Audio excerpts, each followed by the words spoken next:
Hello, friends. Welcome to the world of Petrolith, Thardukin around. Last time on Petrolith. Now we're going to be even more off schedule. When Brynox said that, Carl turned around and just started puking. Ooh, can I roll? Can I roll for it? Can I do it? Can I roll to figure out when it does? When you got set on fire and went down and you were unconscious, you were dreaming while you were unconscious. Middle-aged elves, maybe 100 years old. The woman is talking about how much of a headache it is trying to keep all of the neighbors in line. 2 houses down, they had their windows open, and you could hear music. It was like a child was practicing. We had to send them a letter to tell them to not do that anymore, or maybe give the child up for adoption or something. You've been a little lackluster these last few weeks. Everybody needs a little chaos every now and then. The fuse goes inside, and then a little stick pops out, and a flag unfurls that says "bang." And Vince and Carl told you, Tiny Goblin. Vince and Carl told you to basically go kill some time while they offload the train and get everything set. And as you guys are exiting the train, you can see a large crane that starts moving into position and starts lowering down into the hold of the train to start picking up cargo. And you take that as your cue that you are on your own for the rest of the day. So, what would you like to do? Just a cursory glance around. You spot this tavern up on top of this grassy hill. The wooden sign that's down at the bottom of the path has a drawing of a knoll with a bunch of grass sprouting out of its back. Perfect. Absolutely perfect. I'm so proud of that name. No, sorry, I'm allergic to getting shot in the head twice. Yeah, just don't drive a convertible down the main road. No, thank you, Carriageman. I think I'll walk. As it happens, I may be able to join you later, Harlequin, and the rest of you. But I'm afraid I've gotten an idea. All that time on the train has given me time to think about motion and these delightful new devices that these dwarves have come up with called Machnats, or something. Dreadful name. I'll have to come up with something better when I sell it back in Viridia. Anyway, I have an idea, and I'm going to go borrow some time from a local blacksmith if I can do it. Have we been paid? I might need some money. You have not been paid yet. You guys do have a decent amount of money. Yeah, you've got 162 platinum and 392 gold in party funds. So you could borrow from that. Right. Well, whatever booth rent at the local blacksmith, or whatever it takes to rent an anvil in this town. Okay. Brynox, what are you doing? I think I'd like to find a nice quiet place to meditate. I gotta contemplate my my killings. Okay. There is actually, this is a really, what's the word I'm looking for? Bucolic? Scenic. Huh? Oh, I was suggesting bucolic. It's a very lovely park, Rob. I kind of want to go hang out there. Thought I heard Right? you say phallic. I heard colic. No, bucolic. Anyway, Yeah, so there's, it looks beautiful. we'll go with beautiful. Serene. So, yes, the park is split by the main road going from outside of town up to the border. And on the east side, you have this really nice little gazebo and some like picnic table benches, just picnic tables. And then on the other side, there's a fountain that looks like it is dedicated to the local favorite god, based on all of the statues all over it. And then also you see a live stage, like it looks like a performance stage, kind of like what you would see in a tavern where they have live music, but much larger. I might just go sit dead center in that gazebo if I'm not in anyone's way. Okay. That seems like There's, a real nice spot. Get some good It's pretty- thinking done in there. It's pretty late in the evening when you guys well, not pretty late. It's probably like mid to late afternoon. 10, 11, 12. You guys left at like noon, right? What time did you guys end up leaving Tharduke? Why should we know?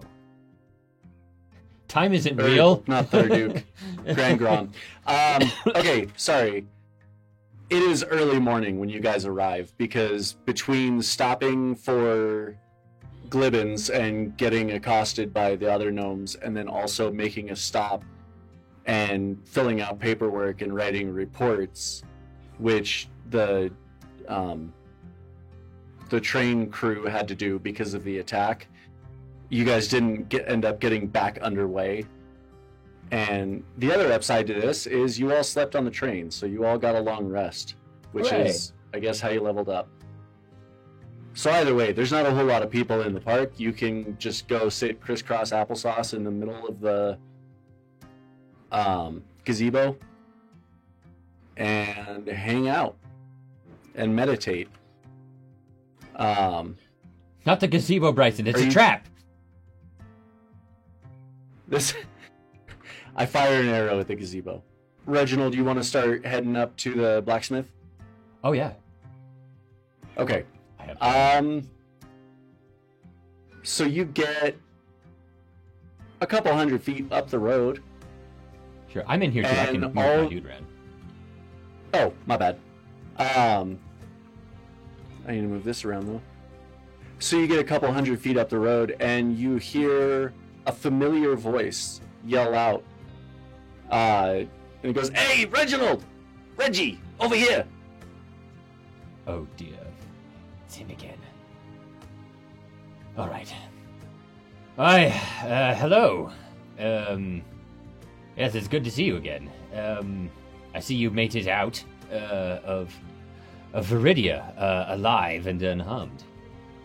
Wait, Oh yeah, yeah. I really appreciate you guys starting that whole thing. Really made it easy to just walk away. yes, well, we seem to be, good for causing a scene, wherever we go. I can't say I'm, entirely unenjoying it, rather. Is that Sven? Oh, no, that's Harry. That's my donkey, Mule. Rob, is it Sven? Can I tell? Roll animal handling. Right, I will definitely make a good roll on something that I am not trained in and have no stats in. Here we go. Hey, that's an 18 all told, actually.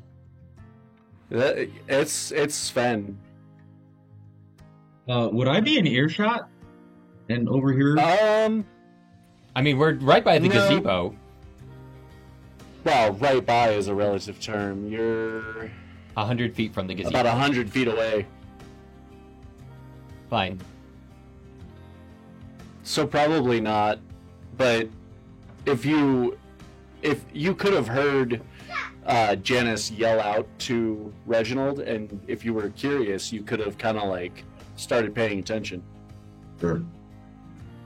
Oh, that's gonna get confusing real fast. Right. No, that's Sven! How on earth did you get that doggy all the way on the other side of this... Oh. When I broke out of the prison, they had like a lot next to the prison, and I saw a mule standing there, and I lost my last pack mule, so I figured I would just borrow this one. I'm really glad you guys made it out. It took you long enough. Jeez, I've been here for couple weeks now. Well, what do you mean you've been waiting here? As though you were waiting for us to come along? That's absurd. You're a businessman. You must have better things to do than wait for us to rapidly happenstance upon your shopfront. No, I wasn't waiting for you. I was saying I've been here for like 2 weeks. Right. Well, never mind. Fine. Well, how is business, I suppose? Businesses, it's been pretty good. I sell stuff that people need and they buy it. It's Well, the trick is location. You got to keep moving your location around. That's why they say it's location, location, location. Is because you need a bunch of locations. You know, that's not how I had always taken that particular aphorism, but, I guess I'm not a businessman myself, so, I have hardly, any ground on which to gainsay you. Well, it's good to see that, that donkey survived. I was normally in favor of eating it, but everybody else in my little, party was quite fond of him, so it's good to know that he's here. Maybe I'll send some people over to stop and say hello. I could use some reagents for some of, my alchemy, even though it doesn't appear to be very popular here. Oh, yeah. Yeah, I'm having a really hard time selling anything alchemical around here. I don't get it. It's not like, I mean, I understand there are people out there selling magical trinkets that don't work and cures for ailments that don't exist made out of pond water and, you know, spit. But, you know, alchemy works. What is with these people? They have all of this. You know what we could do with the technology on evidence here, their engineering and actual real alchemy? Every time I mention it, people look at me like I'm some sort of palm reader. If it makes you feel any better, I do have some pond water back here. I don't need any bloody pond water. Suit yourself. All right. Well, anyway. Well, it sounds like you're not selling a bunch of those reagents at the moment. Perhaps you'd be willing to let them go for some of a discount price just to get them out of your tent. You won't be selling them here in Tharduk. You know, between the fact that they're not selling very well here and the fact that you were somewhat integral in my speedy departure from that prison cell, I'd say I'll gift you some of the reagents because I owe you one. Well, I won't say no to that, and I certainly don't want a cultured gentleman such as yourself to be feeling like he's in debt and unable to discharge it. So yes, that would be useful. But do you know anybody around here who's got a workbench that I could work on? We just took a trip on that the Platinum Way from Grand Grom, and I've got an idea. Yeah, that's a fun trip. I've ridden that train a couple times. Yes, well, some gnomes tried to hijack it, and we killed them. It was smashing. Fucking gnomes. Yeah.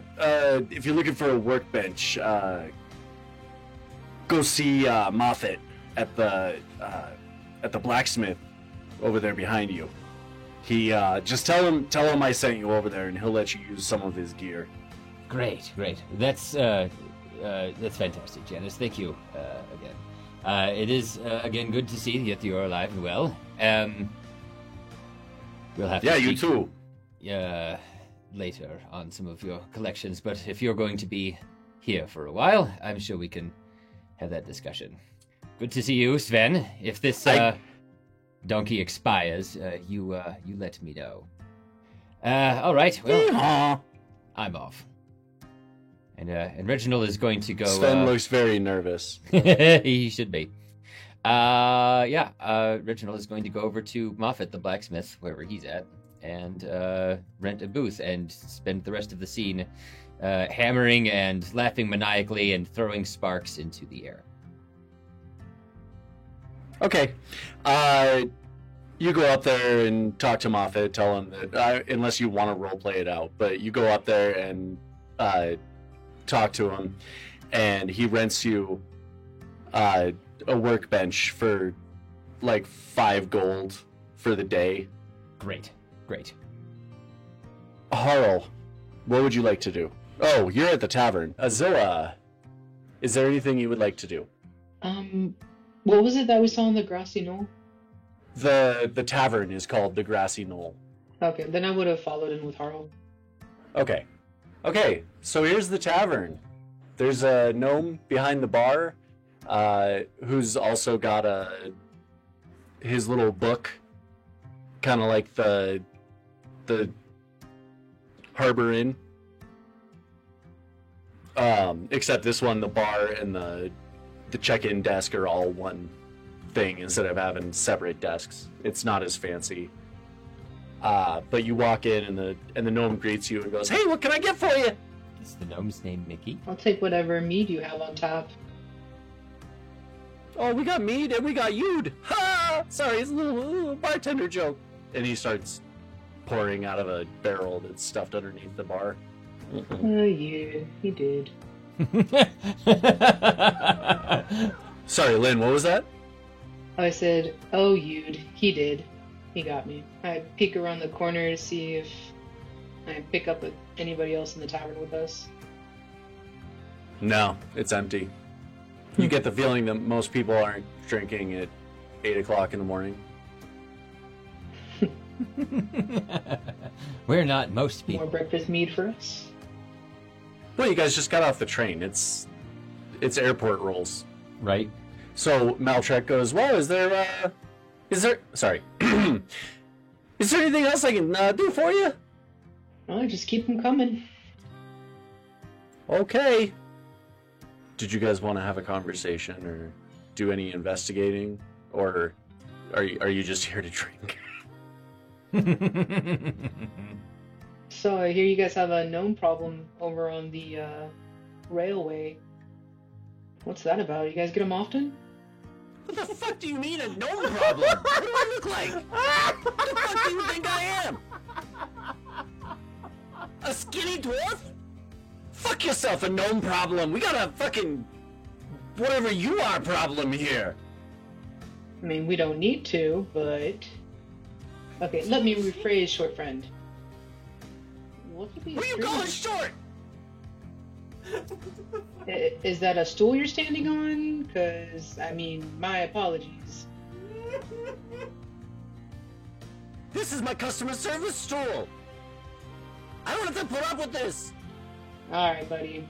Alright. He grabs a dish towel from underneath the counter and starts wiping his hands, even though they're already clean. It's like a nervous habit. And he turns around and he hops down off of his customer service stool and walks back into the back. And you notice as he's walking away, he is short for a gnome. Ooh. Okay. Well. Jesus, Lynn. I calls them as I sees them.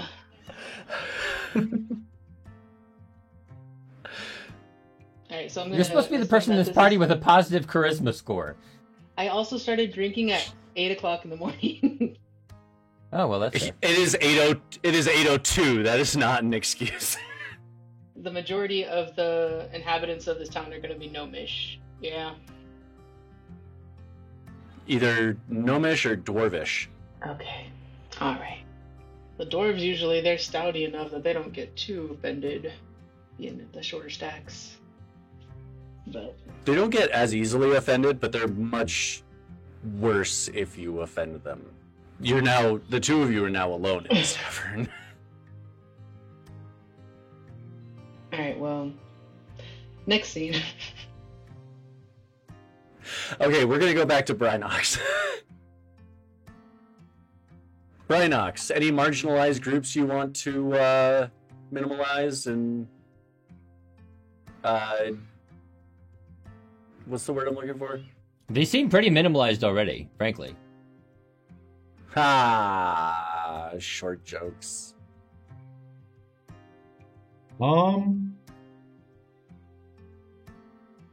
No, I might head over to the tavern as well. Are you done with your nap? Yeah. I just needed to justify my killings, you know. I got to make sure that I'm still a good person in my head. Oh, that's fair. Okay, so you get up and you kind of wiggle it off. Tailspire has the features. By God, I'm gonna use them. Okay, so you head up to the tavern. You see Blueberry standing outside, and you go inside and you find Harl and Azilla just kind of hanging out by themselves. No bartender or anything. Is this place self-serve or something? Maybe you'll have better luck, but don't mention anything about their stature. This one's particularly touchy. Is there like a bell on the door? Do you think he would have came back out? Oh, that's a good point. You probably would have heard the door open and close. So as you walk in the door and Azilla says that, he comes walking back around the corner and hears Azilla say that, and he's just fuming, and he hops back up on his customer service stool, and he goes, "Hey, how are you? What can I get for you?" Good, big guy. Can I just get what she's having? Points to the mead. Oh, are you friends with them? No, we don't know him. Acquaintances, yeah. I ran into him on the way up here. Okay. And he pours some mead for you, and then sets it up on the bar. And then also turns to you two and asks for you to pay for your drinks, because I just realized that you haven't yet. It's a few silver. And then he goes back to looking over his little notebook here on the counter.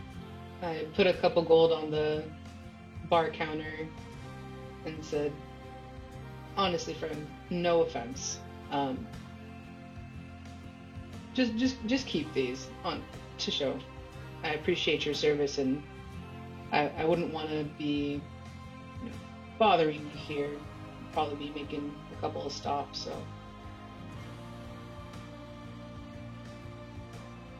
Okay, well, just, watch the way you talk to people. You come off as really,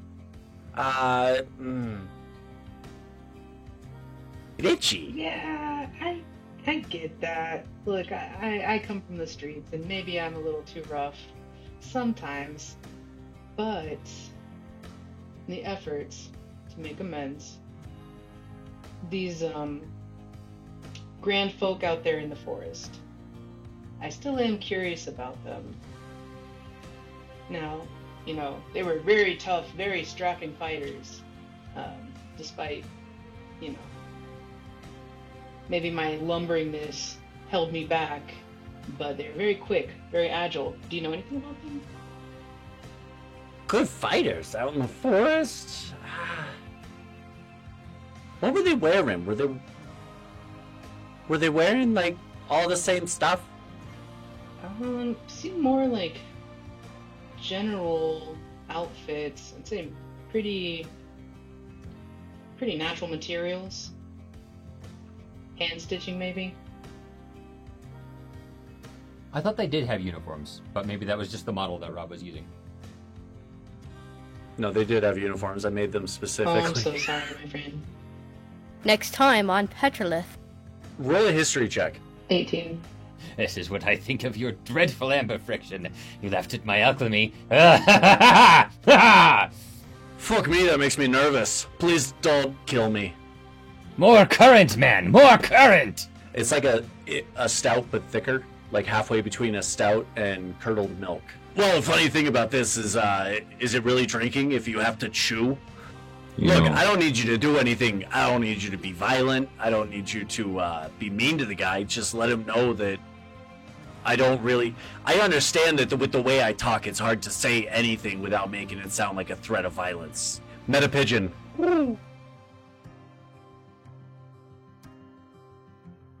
The cast is comprised of Lynn, Bryson, Anna, Sierra, Emily, Zach, and Rob. Executive producers Rob and Zach. Sound mastering by Zach. Video editing by Rob. Virtual tabletop is Tailspire. Our minis are provided by Hero Forge, and our music is from Pixabay. Sorry, hold on. You're good. Cora, go over there, please. Did you guys hear that?